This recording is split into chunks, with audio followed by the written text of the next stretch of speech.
Minute.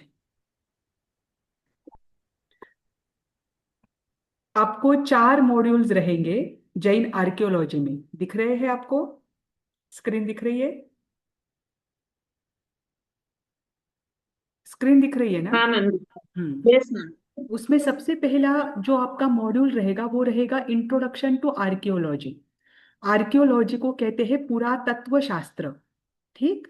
तो पुरातत्व विज्ञान क्या है, कौन सी मेथड होती है, कौन सी पुरानी चीजें हैं जिनको, वो कितने वर्ष पुरानी है, कौन से समय में हुई है, कौन से राजा के समय में हुई है, कहाँ बनाई गई है, इनको लेकर अलग अलग मेथड्स आर्कियोलॉजी में दिखाए गए हैं। जैसे कि अगर लकड़ी से संबंधित कोई चीज है तो उसके लिए अलग मेथड होती है जिसे डेंड्रोक्रोनोलॉजी कहा जाता है, कि उससे वो लकड़ी कितनी पुरानी है उस आधार पर वो जाना जाता है कि वो जो चाहे इंस्क्रिप्शन हो, चाहे मैन्युस्क्रिप्ट हो जो पाम लीफ आदि की बनी हुई है, कभी कभी लकड़ियों के इस पर भी बनाई जाती थी, या कोई और स्टैचू वगैरह हो, आइकॉन्स वगैरह हो, तो वो कितने प्राचीन है वो उसके आधार पर जाना जाता है। ठीक। तो ये अलग अलग मेथड आपको इसमें बताए जाएंगे। आर्कियोलॉजी के तत्व कौन कौन से हैं, प्रिंसिपल्स कौन कौन से हैं, ये इसमें देखा जाएगा। और जैन आर्ट और आर्कियोलॉजी, ये जैन आर्कियोलॉजी है, ये जैन आर्कियोलॉजिकल एविडेंस है, उसके लिए कौन कौन से प्रमाण देखे जाते हैं, वो प्रमाण हम पहले यूनिट में पूरे करेंगे। ठीक। फिर दूसरा जो है ये पूरा आइकोनोग्राफी पर है, पूरे मूर्ति कला पर है, कि मूर्तिकला की शुरुआत कब से हुई, कौन से राजा के समय में कैसी मूर्तियां थी। मूर्तियां सब अलग अलग है, तो उन मूर्तियों के आकार से, उनका जो जैसा स्ट्रक्चर है, जैसे पत्थर का इस्तेमाल किया गया है, उसके आधार पर भी ये जाना जाता है कि ये कौन से राज्यकाल में बनाई गई मूर्तियां हैं। फिर मूर्तियों का आकार कैसा होना चाहिए, घर में अगर आप मूर्ति की स्थापना करते हो तो वो मूर्ति कितनी बड़ी होनी चाहिए, मंदिर में आप मूर्ति की स्थापना करते हो तो वो कितनी बड़ी होनी चाहिए। तीर्थंकर की जो मूर्तियां हैं उनकी मूर्तियों के लिए विशेष लक्षण बताए गए हैं कि तीर्थंकर की मूर्ति हमेशा ऐसी ही दिखानी चाहिए। ये सब आपको मूर्ति कला के अंतर्गत बताया जाएगा। और इसी में कंकाली टीला जो है उसका भी अध्ययन किया जाएगा, क्योंकि कंकाली टीले में जितनी भी मूर्तियां मिली है, जितने भी कॉइन्स आदि मिले हैं, ये सबसे प्राचीन माने जाते हैं और यहाँ पर सबसे अधिक भी मिला है। तो ये सब आपका जैन स्कल्पचर और आइकोनोग्राफी इस यूनिट में कवर होगा। ठीक। फिर तीसरा जो रहेगा, तीसरा है भारत में, एक मिनट। हम्म। भारत में जो मेजर जैन आर्कियोलॉजिकल साइट्स है उनको लेकर हम देखेंगे। नॉर्थ, साउथ, ईस्ट, वेस्ट, चारों ही जगह पर जो जैन स्तूप है, बसदी है, बसदी का अर्थ मंदिर ही होता है, जैन केव्स है, इनका अध्ययन यहाँ पर होगा कि मंदिरों की रचना कैसी है। 3 प्रकार के मंदिरों की शैलियाँ जैन मंदिरों में पाई जाती है, नागरी भी है, द्राविड़ भी है, और दोनों का मिक्स होता है वेसर। वो वेसर शैली में भी मंदिर बनाए जाते हैं, बनाए गए हैं, तो उनका अध्ययन किया जाएगा। फिर मेन जो केव्स है, जैसे गोपाचल पर्वत है जो मध्य भारत में मिलता है, वहां पर बहुत सारी बड़ी बड़ी मूर्तियां पाई गई है, उनका अध्ययन यहाँ पर होगा।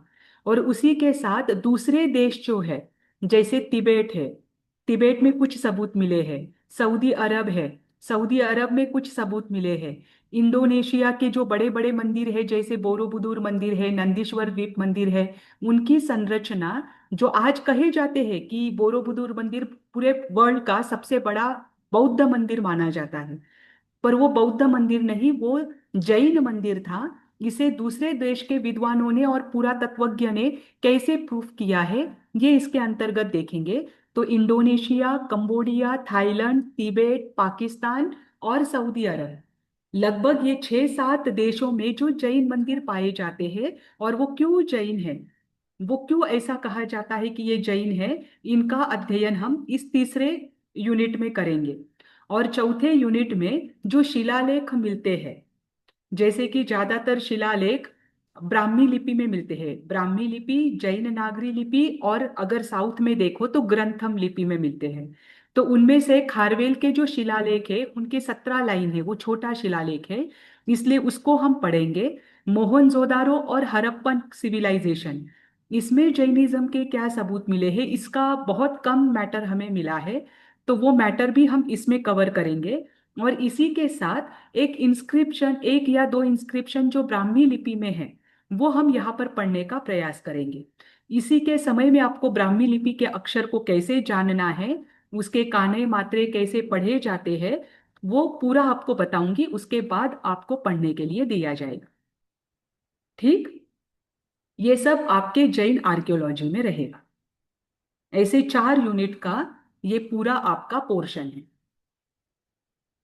ठीक, अब आपकी आज एक छोटी सी टेस्ट में लेती हूँ, चलेगा ना? इसके मैम मार्क्स इसके लिए बुक, पर्टिकुलर कोई बुक है? नहीं, इसके लिए पर्टिकुलर बुक नहीं है।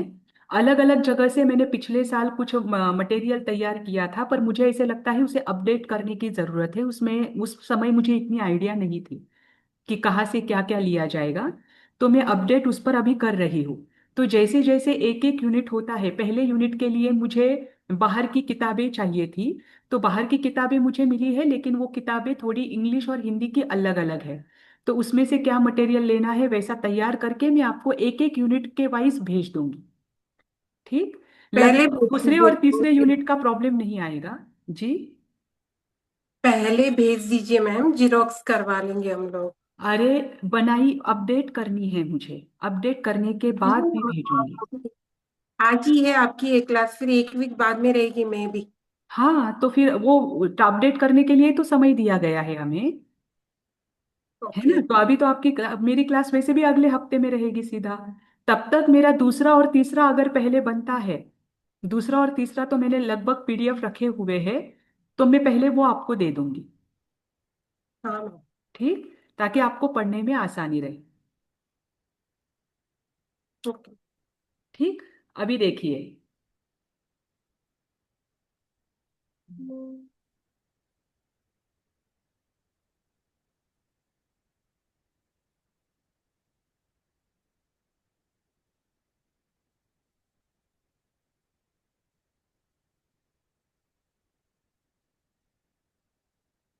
हम्म, 1 मिनट,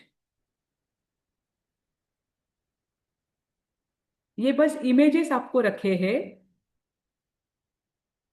ताकि बस इसको मैं शेयर नहीं करूंगी। 1 मिनट। हम्म, ये देखो, आपको क्या लग रहा है ये क्या है? पार्श्वनाथ ये भगवान की मूर्ति है। दिगंबर भगवान की मूर्ति है। पार्श्वनाथ भगवान की मूर्ति है, बिकॉज सांप है सारे तो। तो नहीं, ये बाहुबली जी की भी हो सकती है क्या? जी, क्योंकि खड़ी मूर्ति है ना, इसीलिए दिगंबर। ये में भी बाहुबली जी और कोई भी किधर क्योंकि का। बाहुबली नीचे से है ना सर्प, तो शायद बाहुबली जी की हो सकती है क्या, मेरा डाउट। जी, जी, ये बाहुबली जी की ही है। पर ये मूर्ति ओके। किसकी है ये नहीं पूछा मैंने। ये ओके। आपको क्या लग रहा है, ये रॉक कट है या अलग से बनाई गई है, अलग से रखी गई नहीं, है? ये स्टोन पर ही कार्विंग की गई है, स्टोन पर ही कार्विंग किया की हुआ। गई है। हाँ, तो जो एक ही पूरा ये है, अजंता एलोरा, एलोरा में ये मूर्ति है। ठीक, यहाँ पर इसे क्या किया गया है, इसे रॉक कट मॉन्यूमेंट्स कहा जाता है। कि एक बड़ा पत्थर था, उसमें ही क्या किया उन्होंने, काट छाट करके वहीं पर मूर्ति बनाई। तो ये ठीक, मोनोलिथिक, मोनोलिथिक भी कह सकते जी, हैं जी, जी, हम इसको। मोनोलॉथिक भी इसे कहा जाता है। ठीक, अब ये देखिए, ये कुछ कुछ जो इसके कॉन्सेप्ट्स है ये ध्यान रखना। ये क्या है? 1 मिनट। हम्म, ये कार्विंग आपको है बार मैम ये। बार आएगा। हम्म, कार्विंग, कार्विंग बोलते हैं ना इसको। हाँ, कार्विंग ही है, हर जगह कार्विंग रहेगी। लेकिन जब आर्कियोलॉजी आप पढ़ोगे तो आपको अलग अलग शब्द आएंगे, तो ध्यान रखना। इसे आयागपट्ट कहा जाता है। आयागपट्ट, आयागपट्ट की विशेषता ये होती है, ये एक तो स्क्वायर में होता है, ये जो आपको दिया है ना, ये मैंने स्क्वायर में दिया है। ठीक, ये स्क्वायर में होता है या फिर ये रेक्टेंगल शेप में होता है, रेक्टेंगुलर शेप में। इस पर कभी कभी अष्टमंगल जो जैन दर्शन में माने जाते हैं, भले ही दिगंबर और श्वेतांबर परंपरा में अष्टमंगल अलग अलग है। जब मूर्ति कला की बात आएगी तब उसमें दिगंबर और श्वेतांबर परंपरा में कौन कौन से अष्टमंगल माने जाते हैं वो हम देखेंगे। कभी कभी अष्टमंगल इस पर दिया हुआ होता है बाजू में, कभी कभी 16 स्वप्न या 14 स्वप्न दिए होते हैं, लेकिन बीच में तीर्थंकर की मूर्ति होती है। आयाग का अर्थ होता है शुभ। ये पूजा के लिए, इसके लिए भी ये कभी कभी इस्तेमाल किया जाता था। तो ये आयाग पट्ट की कॉन्सेप्ट जैनिज्म में ज्यादातर देखी जाती है, लगभग जैनिज्म में ही आयाग पट्ट की कॉन्सेप्ट है। ये मथुरा के कंकाली टीले में मिला हुआ जैन आयाग पट्ट है। ठीक।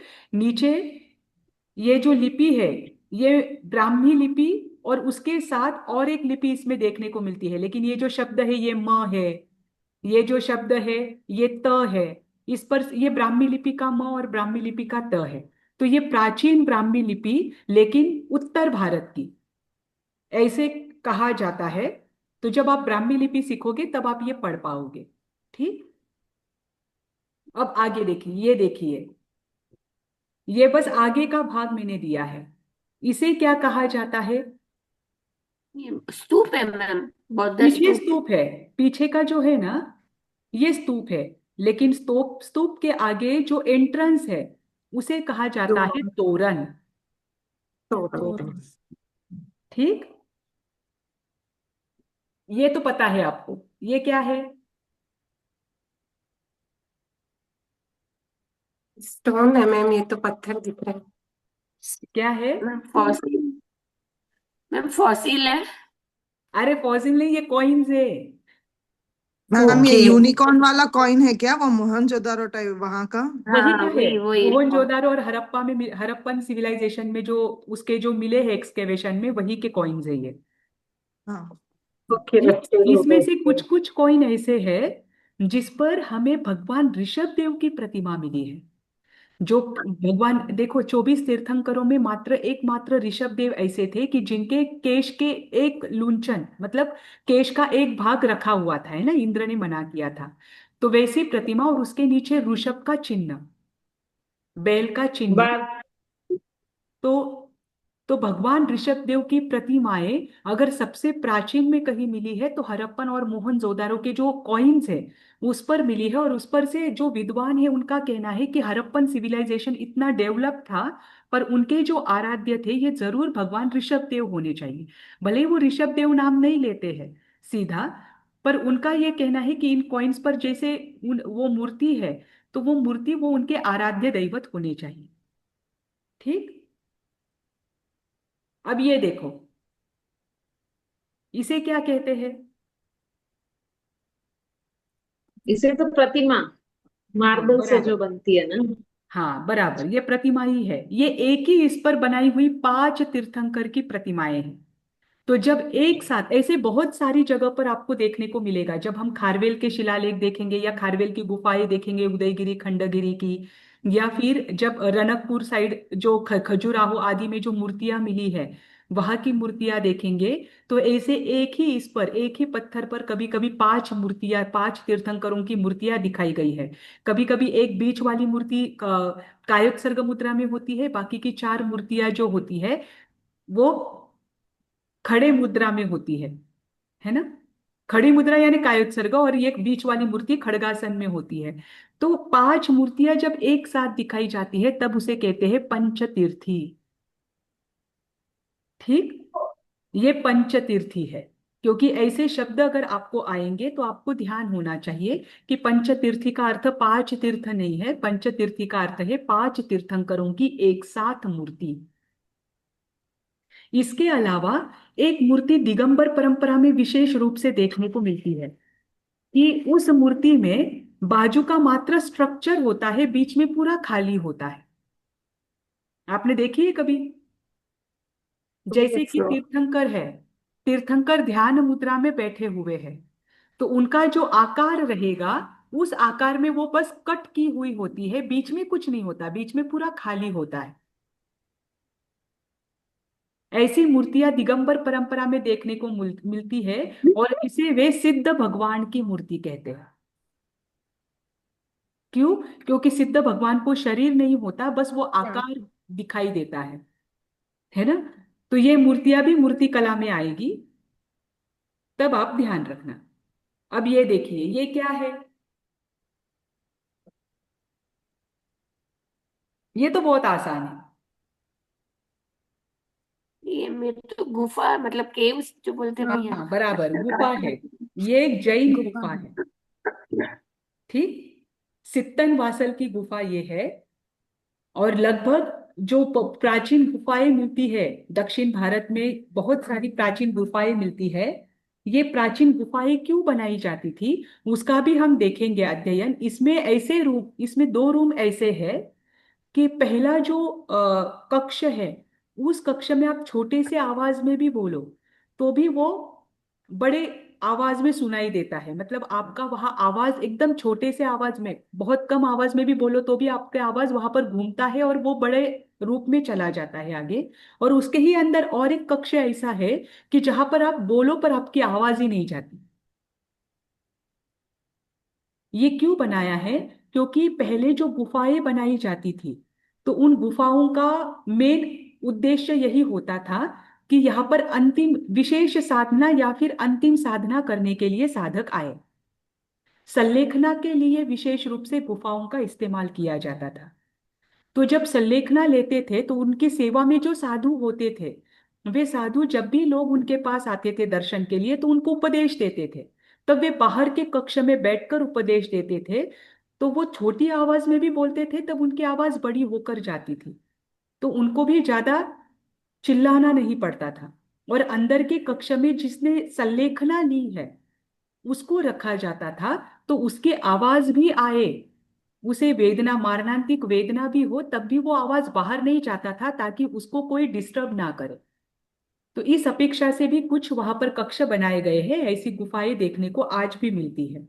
ठीक, फिर इसके बाद ये है, अब ये तीर्थंकर की मूर्ति है, ये आप किस आधार पर जानोगे? ऊपर छत्र है मैम। हाँ, मैम वो कौशक में बैठे हैं तीर्थंकर मैम के वो, तक में हाँ, बैठे हैं। जिनके कौशक में अष्ट बैठे इसलिए। प्रातिहार्य है। हाँ, वो अष्ट प्रतिहारियों के साथ तीर्थंकर की मूर्तियां बताई जाती है। जैसे यक्ष यक्षिनी पीछे खड़े हैं, ऊपर छत्र है ना। तो ऐसे इस पर से जो अष्ट प्रतिहार्य या उनके कोई भी सिंबल हो, वो जो अगर लांछन सिंबल कोई भी हो, अगर वो वहां पर दिखे तो वो जैन मूर्ति है ऐसा माना जाता है। ठीक, इसके बाद देखो यहाँ पर भी सिंबल दिए हैं। जैसे ये धर्म चक्र का है, ऊपर तीन छत्र है, नीचे लांछन है, यक्ष यक्षिनी है। इस आधार पर माना जाता है कि ये तीर्थंकर की मूर्तियां हैं। क्योंकि तीर्थंकर की मूर्तियां और गौतम बुद्ध के परंपरा के कुछ साधक हो, बोधिसत्व हो या गौतम बुद्ध की मूर्तियां हो, ये हर बहुत जगह पर समान है। अगर आप ज्यादातर देखो तो गौतम बुद्ध की हाथ की मुद्रा अलग होती है, तो उस पर से ध्यान में आ जाता है कि अच्छा ये गौतम बुद्ध है। लेकिन कई कई जगह पर उन्होंने क्या किया है, गौतम बुद्ध की मूर्तियां भी ध्यान मुद्रा में होती है, ये बताकर ये बौद्ध धर्म की मूर्ति है, इसे लोगों ने बताया गया है। जैसे कि आप बहुत जगह पर देखोगे, महाराष्ट्र में आप जाओ, मध्य भारत में आप जाओ, वहां पर बहुत सारी बौद्ध गुफाएं हैं ऐसा कहा जाता है। लेकिन जब उसका अध्ययन किया जाता है तब पता चलता है ये बौद्ध नहीं, ये जैन गुफा है। पर ठीक है, वो एक्सेप्ट नहीं करते हैं, वो चीज दूसरी हो जाती है। पर इन जो यहाँ पर इनके जो लांछन आदि सिंबल दिए हैं उसके आधार पर माना जाता है कि ये जैन मूर्ति है। अभी ये देखिए, इसे क्या कहते हैं? मैम वो कहाँ पर है? कौन सी? वो अभी आपने जो वो लास्ट कहाँ में पर है वो वो जो मैं नहीं बता, वो मुझे नहीं पता, मैं वो देखकर बता देती हूँ। अच्छा ठीक, ये बताइए, ये तो साउथ साउथ इंडिया का ही है। ये क्या है, इसे क्या इनसे कहा जाता है? हम्पी। शिलालेख। हाँ शिलालेख, क्या? शिला के ऊपर है इसलिए हाँ, शिलालेख। ये शिलालेख हाँ। है। जब पत्थर पर कुछ लिखा जाता है उसे शिलालेख कहा जाता है, और ये प्रसिद्ध जैन शिलालेख है। इसकी जो लिपि है ना, ये ग्रंथम लिपि है। आपके कन्नड़ा लैंग्वेज की लिपि से सिमिलर होगी ये, है ना। कन्नड़ा की जो लिपि है, तमिल की जो लिपि है, इनसे ये सिमिलर है। क्योंकि ग्रंथम लिपि से श्रीलंका की सिंहली लिपि बनी, ध्यान रखना। दक्षिण भारत में ग्रंथम लिपि चलती थी। ग्रंथम लिपि से श्रीलंका की सिंहली लिपि चली, और ग्रंथम लिपि से ही कन्नड़ा की, मलयालम की, तमिल की और तेलुगु की जो भी आपकी लिपियां चलती है दक्षिण भारत में, ये सब ग्रंथम लिपि से ही कनेक्टेड है, वहीं से इनका विकास हुआ है। और ये ग्रंथम लिपि का शिलालेख है, ठीक, जो दक्षिण भारत का प्रसिद्ध जैन शिलालेख है। तो शिलालेख किसे कहा जाता है? जब पत्थरों पर कुछ लिखा जाता है, उपदेश आदि कुछ भी हो, जो पत्थरों पर अंकित है, तब उसे शिलालेख कहा जाता है। ठीक। अब इसके आगे देखिए, ये क्या है? ताड़पत्र। ये पाम लीफ मैन्युस्क्रिप्ट है। दो प्रकार की मैन्युस्क्रिप्ट है, आपको तो मैन्युस्क्रिप्ट विषय में भी रहेगा, इसलिए इसमें हम ज्यादा नहीं जाएंगे। दो प्रकार की मैन्युस्क्रिप्ट पाई जाती है एक प्राचीन एविडेंस के रूप में। एक तो पाम लीफ वाली मिलती है, ताड़पत्र वाली, और दूसरी मिलती है कागजों वाली, कागज पर लिखी, क्योंकि लगभग 13वीं शताब्दी के बाद की जो भी पांडुलिपियां है वे कागज की है। ठीक। अब इसमें कुछ कश्मीर में भी पांडुलिपियां मिलती है जो जैन से रिलेटेड है, क्योंकि कनिष्क राजा जो था उनका, उसके राज्यकाल में भी जैन धर्म कश्मीर में था। तो वहां पर जो मिलती है वो ताड़पत्र वाली नहीं मिलती, वहां पर जो मिलती है वो भूर्ज पत्र वाली मिलती है। बस इतना ही अंतर है, क्योंकि कौन कश्मीर सा में भूर्ज पत्र? पत्र। जी। कौन सा पत्र मैम, क्या भूर्ज बोला? पत्र, भूर्ज, कश्मीर। भूर्ज पत्र। क्योंकि कश्मीर में भूर्ज के पत्तों पर लिखने की परंपरा पहले से रही है, क्योंकि वहां पर वही पेड़ थे। ताड़पत्र को पर लिखने की परंपरा बाकी के संपूर्ण भारत में रही हुई। ठीक। देखो ये है, ये भी पांडुलिपि है। ये कौन सी पांडुलिपि है? मैम ये फैब्रिक पर है ना? नहीं, ये कागज पर है। और आप यकीन नहीं मानोगे, पूरे वर्ल्ड में जैन मिनिएचर पेंटिंग सबसे प्रसिद्ध है। 9वीं शताब्दी से जो चित्रकला इन पांडुलिपियों पर बनाई गई है, आज भी उनका कलर डाउन नहीं हुआ है।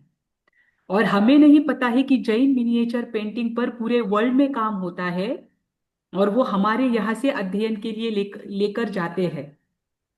ये पूरे, किसी को भी आप बाहर पूछो जो पेंटिंग के इसमें हो या जो विश्व के स्तर पर काम करता हो, वो जानता है कि जैन मिनिएचर पेंटिंग वर्ल्ड की सबसे बेस्ट पेंटिंग है। और आज भी किसी, कोई भी, ये सारे नेचुरल कलर है, लेकिन कोई भी कलर डाउन तक नहीं हुआ है। ठीक। और ये जो कागज पर, कपड़े पर, ताड़पत्रों पर जो चित्रकारी दिखती है, इनके शब्द भी है, वो सारा आज भी नैसर्गिक तरीके से होने के बाद भी वैसा की वैसा और उतना ही क्लियर है, 8वीं 9वीं शताब्दी का भी। तो ये कौन सी है? पेपर की पांडुलिपि है। अब ये बताइए पीछे कौन है? जैसे मैंने तब बताया था ना पिक्चर, ये बताइए ये क्या है? जैसे अभी आपने बताया, सामने तोरण है और पीछे स्तूप है ना? हाँ, इसे स्तूप कहते हैं। देखो, मथुरा के कंकाली टीले में स्तूप, एक जगह पर जैन स्तूप मिला। तो उस समय बौद्ध दर्शन के लोगों ने कहा कि जैन स्तूप की परंपरा कभी, स्तूप की परंपरा जैनिज्म में है ही नहीं। इसका अर्थ है कि यहाँ पर जितने भी प्रमाण मिले हैं ये सारे बौद्ध धर्म के हैं, क्योंकि स्तूप वहां पर मिला है। पर हमारा नसीब अच्छा कि वहां पर एक प्रस्तर लेख मिला। प्रस्तर लेख यानी किसी मूर्ति के नीचे या किसी ऊपर आया का पट्टा आदि के नीचे जो लेख लिखा जाता है, उसे प्रस्तर लेख कहते हैं। उस प्रस्तर लेख पर एक जगह पर लिखा हुआ था कि जब 7वें तीर्थंकर सुपार्श्वनाथ जी हुए, तो उनके शासन काल में उनकी जो देवी है यक्षिनी, जो उनके शासन अधिष्ठात्री देवी है, उस देवी ने भगवान सुपार्श्वनाथ की याद में स्तूप बनवाया था, या उनके लिए, उनके समोशरण का प्रतीक हो या उनका विचरण का प्रतीक हो। तो वहां पर मथुरा में स्तूप बनवाया था। जब ये प्रस्तर लेख मिला, तब ये एक्सेप्ट हुआ कि जैन धर्म में स्तूप की परंपरा बौद्ध धर्म से भी अति प्राचीन है। बस इतना है कि बाद के राजाओं ने स्तूप नहीं बनवाए। स्तूप ज्यादातर तो बौद्ध दर्शन में पाए जाते हैं, जितने प्रमाण मिले हैं उसके आधार पर, लेकिन जैन दर्शन में भी स्तूप बनाने की परंपरा थी। ठीक। ये सारे आज के लिए आपको दिए थे। आपकी टेस्ट लेनी थी, टेस्ट तो मैंने ली ही नहीं, सारे जवाब मैंने ही दिए। नहीं मैम, हम लोगों ने भी दिए हैं ना। हाँ, मैम थोड़े थोड़े तो दिए मैम। थोड़े थोड़े नहीं, आपने ज्यादा दिए, 50% दिए, लेकिन मुझे आपसे अपेक्षा 90% की थी। मैम एक 6 महीने बाद 90% नहीं 100% देंगे मैम। 6 महीने बाद नहीं, 3 महीने बाद ही दोगे आपको। अच्छा। नहीं, अच्छा है, इंटरेस्टिंग विषय है। हम अगले यस हफ्ते की मैम। पढ़ाई को शुरुआत करेंगे। आज तो बस आपको इंट्रोडक्शन कराना था इस विषय का, तो कुछ पढ़ाई होनी चाहिए, इसलिए मैंने ये लिया था। ठीक, पढ़ाई के लिए लग जाओ, लास्ट सेमेस्टर है, मन लगाकर पढ़ाई करो। यस मैम, डन ठीक, मैम। चलेगा। तो आज के लिए रुक जाए यहीं पर। किसी हाँ को मैम। कोई शंका है, डाउट है? नहीं मैम। ठीक है। मैम तो मीनाक्षी रोज जी एक ही लेक्चर होगा मैम? जी। नेक्स्ट वीक भी एक ही लेक्चर होगा? नहीं, अभी तक जो डिसाइड नहीं हुआ है। नेक्स्ट वीक से तो प्रीति मैम और तृप्ति मैम डिस्कस करेंगे, और फिर टाइम टेबल बनवा देंगे। अगर टाइम टेबल बनवा दिया तो नेक्स्ट वीक से हमारे 3 3 4 4 जो जो भी जिस विषय के जितने लेक्चर दिए जाते हैं उतने लेक्चर हो जाएंगे, शुरू हो जाएंगे, ताकि आपको भी मिले। पर जब तक आपके क्लासेस शुरू नहीं होते हैं तब तक अपने डेजर्टेशन पर आप वर्क करो, क्योंकि डेजर्टेशन को ही समय लगता है, बाकी के विषय तो आप पेपर के पहले भी पढ़ लेते हो, है ना। तो डेजर्टेशन की तैयारी शुरू कर दो, उसको समय लगेगा।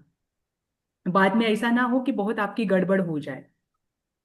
और मीनाक्षी जी और गीता जी, मैं आपको मैसेज करूंगी हफ्ते में, इस हफ्ते में यस एक मैम। एक दिन आपका एक एक क्लास ले लूंगी। दोनों के समय में आप दोनों रहो तो भी चलेगा, लेकिन जिसका क्लास है उसके साथ डिस्कशन हो, ओके मैम। उन पर ही हम क्लास कर लेंगे।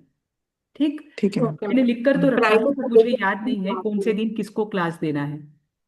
मैम फ्राइडे है डिजिटेशन, हम दोनों साथ ही बैठ जाएंगे, आप ले लीजिए क्लास। नहीं, फ्राइडे तो मेरा इन्विजिलेशन रहेगा, पर मैंने आपको 2 दिन के लिए अलग अलग समय दिया है, क्योंकि एक एक के डिस्कशन में समय चला जाता है ना, दूसरे का होता नहीं है। हाँ। नहीं ठीक, मैम, आप ओके मैम। अलग अलग ही दे दीजिए, अच्छा रहेगा क्योंकि हाँ, मैं डिस्कशन अलग लंबा अलग देकर चलेगा। रखा है, मैं बस कौन से दिन किसका है मुझे याद नहीं है, तो मैं मैसेज कर देती हूँ। या और ठीक है बाकी के मैम। स्टूडेंट भी अपने काम में लग जाइए, क्योंकि बहुत इंपॉर्टेंट काम है डेजर्टेशन। बाद में बहुत हेक्टिक होता है, ध्यान रखना, अपने अपने टीचर्स के साथ डिस्कस करके अपने विषय निश्चित कर लेना, ताकि आप अपने काम में लग सको। ठीक, यस मैम। मैम तो कल प्रीति मैम रहेंगे मैम? जी। कल प्रीति मैम रहेंगे कॉलेज में मैम? हाँ, है, कल तो है, शायद परसों उनका इन्विजिलेशन रहेगा, तो कल तो मिल सकते हैं आपको।